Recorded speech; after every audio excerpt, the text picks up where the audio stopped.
Are you guys ready to show the government the power of the people?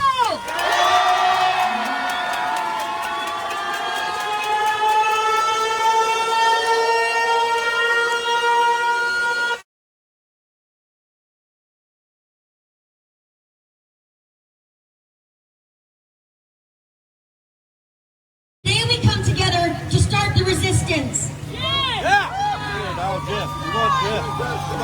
We came together so we can fight back, and that's exactly what we're going to do. When you march through the streets of Moncton, we show the government that they cannot take our freedom, they cannot take our human rights away from us, and when they do, people will resist. They will fight back, and the government better be ready for what's coming. I have one more message for the rest of Canada. The resistance has started.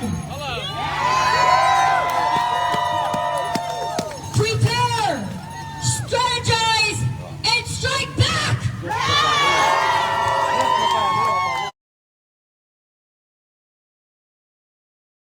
It is having an amazing effect. You've got to understand, this is saving jobs. We're going after mayors and city councils. I've written an amazing letter last night against the City of Surrey manager and the deputy fire chief. We are not going after anybody in their capacity of their work title. We are going after them as a citizen of this nation.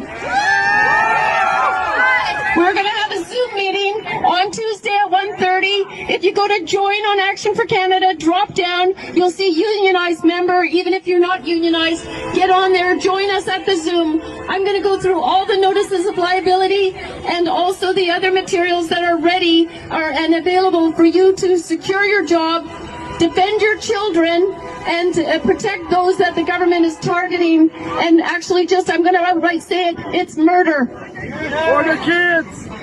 So the other thing is BC Ferries is also named as a defendant, and they have come out and reported that they will not be mandating that vaccines for passengers, that they have to show their vax pass.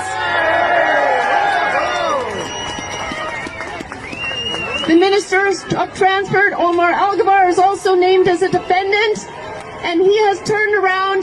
He was served the statement of claim over a month ago, and he has also turned around and he has paused vaccination for anybody traveling via rail or plane.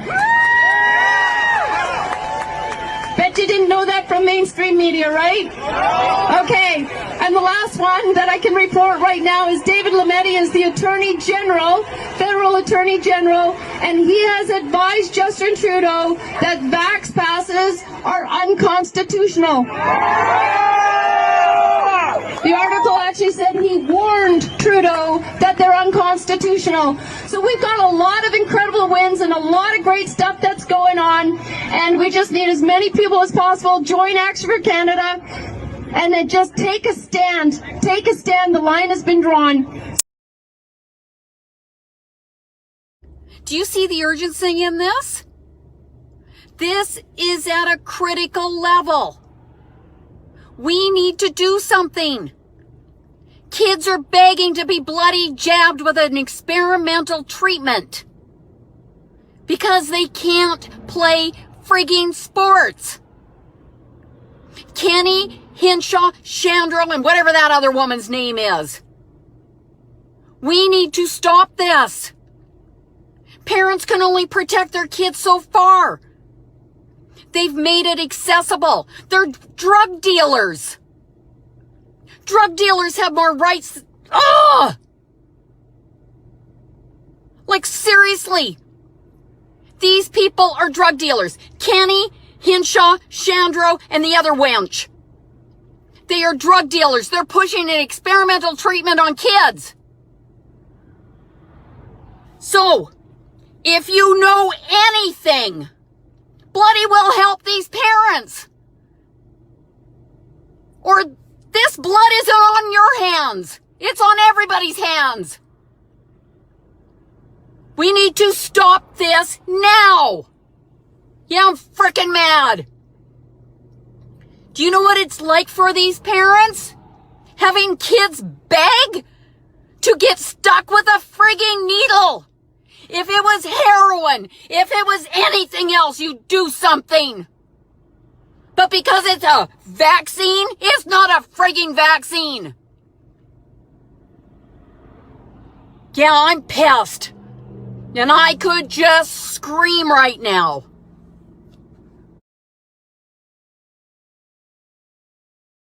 This is our friend Jack talking about the lockdowns as suicides, reporting a crime, and understand. The first signature, the declaration of emergency.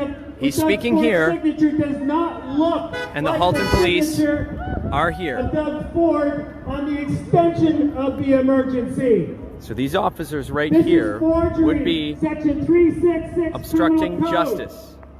So the three police vehicles, I'm speaking to the members inside the police vehicle. The Lieutenant Governor, through order, declared an emergency with the measures, never once discussing the resources, criteria, or circumstances to declare the emergency. I'm speaking to those three unmarked black cars. This is hoax regarding terrorism, section 83.231, bracket 1 of the Canadian Criminal Code. And subsection 4 states that there's a death, it's life in prison. I have here a picture of a death, a suicide. I'm asking you to lawfully detain and question the Lieutenant Governor on murder, criminal negligence causing death. I'm speaking to those three unmarked police vehicles. Section 220, criminal negligence causing death. Section 229C, culpable homicide is murder. Also, the citizen's ability to file a criminal information at the Ontario Court of Justice has been interfered with. That's an interference and an obstruction of an essential service.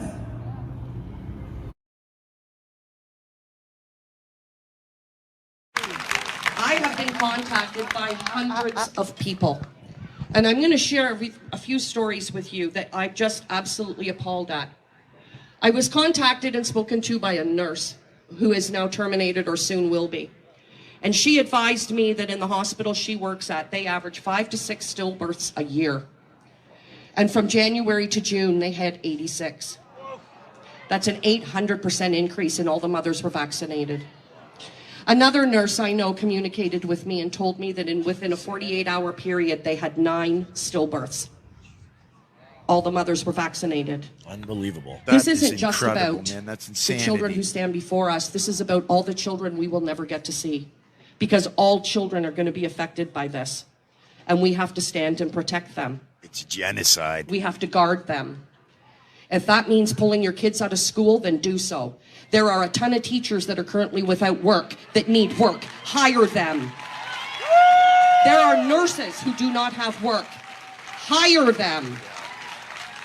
You can't visit your elderly family in long-term care. Pull them out and hire a nurse to come to your home, where you know that your family will be taken care of properly. There's work for everybody. We just have to find an underlying way to get it, and it's there.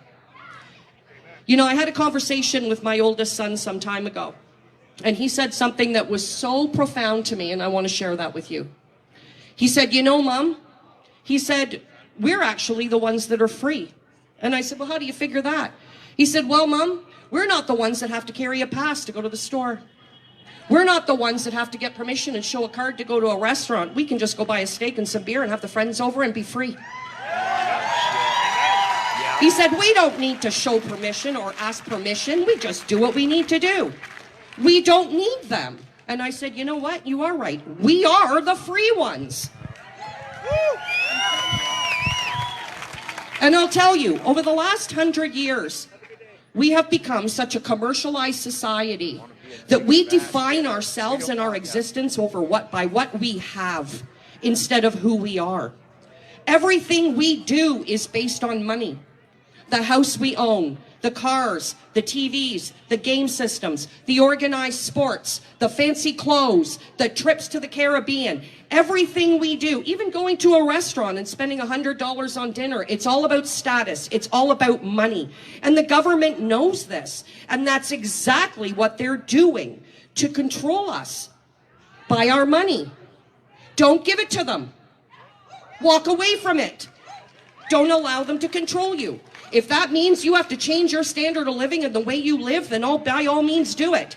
It was only 2 generations ago that 5 kids in a family slept in the same bed, and guess what? They turned out just fine.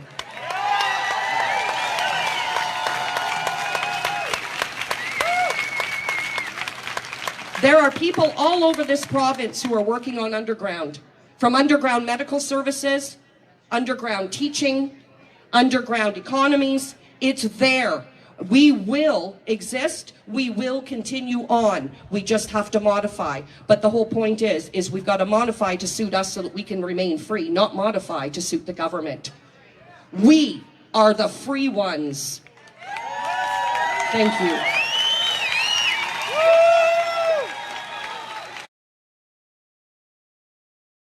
And what do you have to say? I spoke to Sarah earlier. What do you have to say when people have a hard time letting go of the old system? Oh, I just want to know what they're holding on to. And, you know, is it your job? Is it the money? Is it the house? Like, what is the leverage that the powers that be have over you that make it hard to leave something that is killing your soul?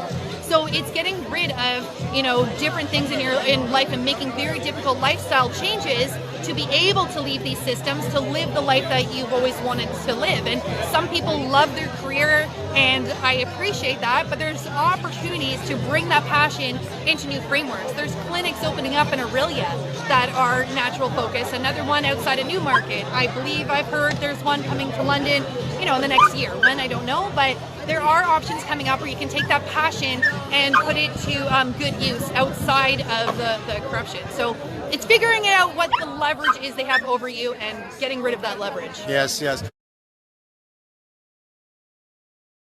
That the Delta variant also comes with a 99.9% survival rate. Think about that. That's why we couldn't all meet as usual at police headquarters today for this meeting, because these quack medical officers of health are concealing from us that this Delta has a 99.9% survival rate. But you still have to wear your mask out of fear of being hurt by the police if they get called on you because you weren't wearing it indoors. There's still restrictions on gatherings indoors, which won't be completely lifted until you give in to getting a vaccine. Not to mention the growing call to enter us into the beginning of 1930s Germany with show us your papers, please, vaccine passports in order to move around society, all because our lying medical officers of health are not telling us this Delta variant has a 99% survival rate. 99.9%. It is beyond staggering to think of the fraud that is being pulled over on all of us, and which will continue to be pulled over on all of us, because those like Mayor Tory will continue to enable it even after being presented with this evidence. And if he does not, and if he does, then I at least expect him to resign from this board, if not as mayor.